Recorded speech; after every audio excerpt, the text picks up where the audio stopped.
Welcome back to State of the Nation tonight with me, Matt Goodwin, on GB News. Now, you won't have missed this story this week, a public dispute between Nigel Farage and Rupert Lowe within the Reform Party.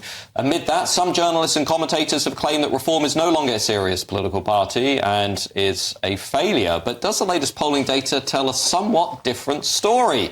Nationally, Reform UK is now averaging close to 26% in the national polls. That's 12 points higher than what the party polled at the general election only a few months ago.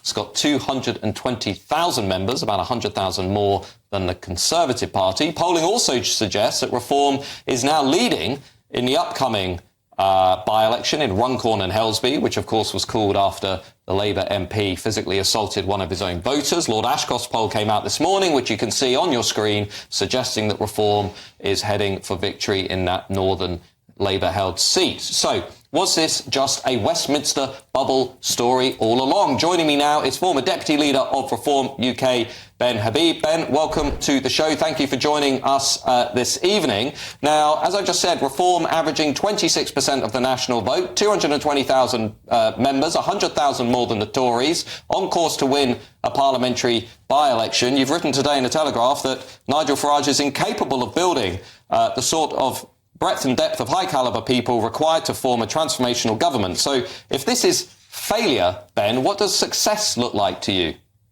So you have to distinguish, Matt, between polling well and being popular and actually being able to deliver for the country. And they're two completely different things. Nigel Farage is a fantastic campaigner. He's fantastic at banging the drum, a bit like Boris Johnson. And you might recall Boris Johnson got an 80-seat majority. He did fantastically well in that general election, and then he absolutely let the country down. He did not deliver Brexit as he promised he would, locked us up. The economy emerged in deep, deep damage. And Nigel Farage, I'm afraid, is of the same cloth. So he's a fantastic campaigner, is doing terrifically well in the polls, but that isn't the key issue for me. The key issue for me, and frankly anyone else in this country who cares about this country, is whether or not Reform is capable of delivering the country away from the precipice on which we now stand. And we stand on the precipice of constitutional, economic, cultural disaster. And Nigel Farage, well, you asked me a question, Matt, so let me, if I may just finish. And Nigel Farage, on all those key issues, at least the way Reform is structured at the moment, will not be able to deliver for the country. So it's academic for me. You don't know that. You don't know that. Let me just put something to you, if I may. Matt, I absolutely know that. And what you must not do, Matt, is conflate popularity with effectiveness. So they're not Ben, the same thing. A question I have, lots of people online saying that Reform is not radical enough, it's too soft, it's moved to the centre. This is a party that is campaigning in its manifesto to leave the European Convention on Human Rights, for an immediate freeze on all future immigration, for an end to health tourism, for an end to migrants having immediate access to the welfare state. I mean, if this is not radical, if this is not a challenge to the political establishment in this country, then where do you want to go? So, just to be clear, for me, it is about having the right structures in the party so that you can attract the high caliber of people that you will need in order to make the policies that are required to save the country, be able to draft the legislation. Let me finish, Matt. It's very important. Draft the legislation to allow any incoming pro-British government to deliver the policies that they wish to deliver, hit the road running a bit like Donald Trump did when he came into office, and for the country, therefore, to be saved. Now, the problem with Nigel Farage and Reform is that Nigel Farage is Reform and Reform is Nigel Farage. And there is no structure. They say they've democratized the party. They say that they've got checks and balances in place. They haven't. I've looked at the detail. We can go through it if you want to, but they haven't done it. And what's happened to Rupert Lowe was an accident waiting to happen. Anyone with an independent form of thinking, anyone who's going to criticize or question the direction of travel which Nigel Farage wished to go in was going to be set aside. And that means that you will not get... About that in detail. That means That means you will not get the great minds, the fearless thinkers coming to join reform, the kinds of people that we need in reform to save Ben, this country. If I may, that's my issue. You were deputy leader of reform. I understand that when you were deputy leader, the party had around 60,000 members. I know you've been quite critical of Zia Youssef, the chairman of the party currently. Under Zia Youssef, the party now has 220,000 members. So he's doing something right, isn't he? So let's just get something straight. The grassroots of reform are in turmoil. If you want to win elections, let's just get down to brass tacks, because that's where you want to go.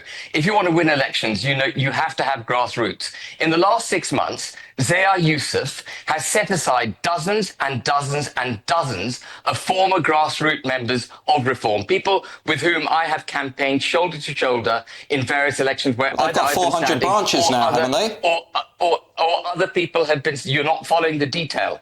Listen to what I have to say. People I've been speaking at reform branches over the last 3 months, so I'm pretty familiar with what's going on in the grassroots. This is a party that was only 2 years old, and it's averaging 26% of the vote then. So you keep going back to the polls. You keep confusing and conflating popularity with the ability to deliver for the country. I'm just trying to figure out what it is that you want, Ben, apart from a change of structure, because you said today that you want a new party headed by Rupert Lowe. I want to change the structure. I want a party which is capable of tolerating other people beyond Nigel. Nigel, frankly, is such a big character, such a big campaigner, that the party desperately needs checks and balances in place on the leadership, so that other people who Nigel's also the only non-establishment politician in this country who's won 2 nationwide elections with 2 different parties. I'm just being real with you. I look at his critics and they've not won anything. Matt, and this is a guy who's won 2 national elections. Matt, it's not a matter of just winning an election. You've got to be able to deliver for the country when you win the election. And reform is not capable of doing that the way it is structured. The fact you change countries by winning elections. You change policies by winning elections. That's how you do it. You keep interrupting. There's no point winning an election if the policies you have are pointless and the individuals that you've got are substandard and incapable of delivering it. Leaving the ECHR is not a pointless policy, Ben. Do you know what the last pronunciation of Nigel Farage on the ECHR was? Do you know what it was, Matt? It wasn't to leave the ECHR. It was to have a referendum on the ECHR. That is where Nigel's mind is on the ECHR. Nigel wants a referendum. The last thing we need is a referendum on the ECHR. Well, this debate is going to continue, Ben. This debate is going to continue. I'm sorry, we've run out of time. That's State of the Nation. Welcome to the show. Pleasure to have your company, and thank you to you, Aaron Armstrong. Now, get ready for a big ding-dong, because the former Reform UK Member of Parliament, Rupert Lowe, is apparently too right-wing to join the Conservative Party. Well, that's according to the ex-Cabinet Minister, Sir David Davis, who told Chopper's political podcast, our political editor, Chris Hope. He said that the rise of Reform UK was because we were not proper Tories for too long. Let's have a little listen. No, I don't. I think, if anything, Rupert's a bit to the right of the rest. Nigel Farage. Nigel Farage. So he's going to be an independent, and that's probably a right thing for him, to be honest. He has his own views. He's a great fan of Elon Musk and vice versa. Well, there's David Davis, who many people are saying, by the way, is more liberal than Ed Davey. I digress. Let's have a ding-dong about this now. We can now speak with the former Reform UK London mayoral candidate, Howard Cox, and also the Labour activist, Chris Worrell. Let's start with you, Howard Cox. Been way too long, my friend. Let's kick off. Rupert Lowe, too right-wing for the Conservative Party. In fact, he was saying, Mr David Davis, that in fact, he's too right-wing, even for Reform UK. What's your take? Well, I've been campaigning for 15 years for grassroots motorists to keep the cost of motoring down. As you know, we kept fuel duty frozen for 15 years. And the label has been thrown at me because I support diesel and petrol vehicles. And, that's the sort of thing I get. But let's just look at this. Let's throw the word or the phrase right wing away for a moment and just look at what it means. I mean, do we want low taxes? Do we want to spend more money, have more money in our pocket? Do you want more protected borders, strong protected borders? Do you want to stop illegal immigration? I mean illegal. Or do you want to deport criminals to come over here? Do we want to prevent the systematic rape of our children? You know, I left Reform because I mustn't talk about Tommy Robinson. Those are sort of make our streets safer, more police and stop and search, stronger punishment for violent crimes, not for hurty tweets, and stop the draconian policies of the bankrupting net zero policy. This is a big problem for many people. You heard it on your news, 400 quid a year is what people are going to be spending just to keep Ed Miliband happy. And above all, let's have freedom of speech and make politicians deliver on their promises. Now, if that's right wing, I'm guilty as charged. Okay, Chris Worrow, also my friend, great to see you on the show again this week. Chris, too right wing for the Tories, Rupert Lowe? No, I don't think he is. I mean, immigration is not a left or a right issue, right? You know, deporting criminals is common sense.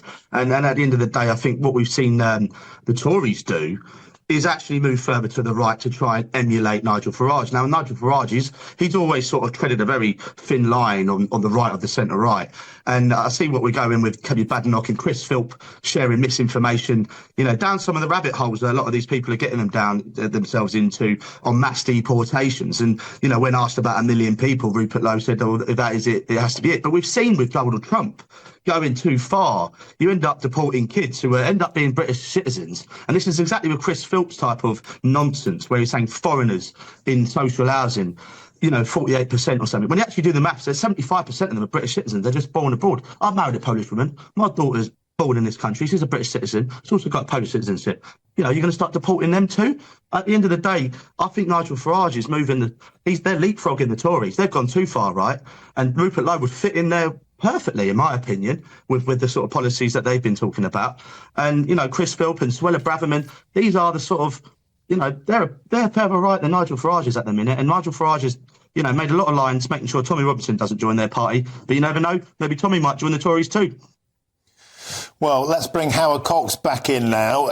Is the point actually that 20 years ago, perhaps some of these opinions would have been mainstream conservative Thatcherite ideas, whereas now the entire political establishment seems to have shifted to the left. And in fact, now it's astonishing to see that it's Sir Keir Starmer who's cutting foreign aid. It's Keir Starmer who's ramping up defence spending. And isn't that the point, Howard Cox, that the entire political establishment now seems to be more or less in agreement, and therefore anything that's even out of the ordinary is branded, even by Sir Keir Starmer himself, as far right?